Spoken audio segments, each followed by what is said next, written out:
The death toll in quake-ravaged Aceh province in Indonesia has topped the 100 mark. And it doesn't seem rescue efforts are going smoothly either. Our Jungsoo has the latest.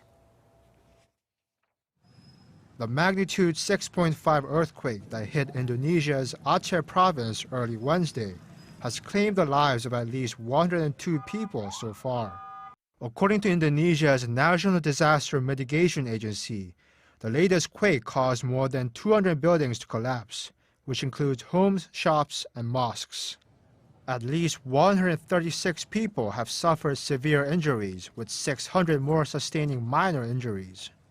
The agency also said that more than 8,000 displaced people are now residing in several shelters in the area. According to various reports, hundreds are still estimated to be buried beneath the rubble, but rescue efforts by local and international agencies such as the Red Cross are being repeatedly hampered by aftershocks as strong as magnitude 5.0, as well as rain and power outages.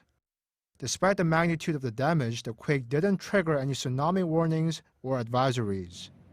The government, meanwhile, has declared a 2-week state of emergency in Aceh, with Indonesian President Joko Widodo reportedly ordering immediate assistance to be sent to the province.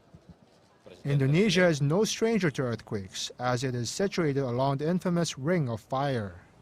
Wednesday's quake is the second of its kind to hit the country this year.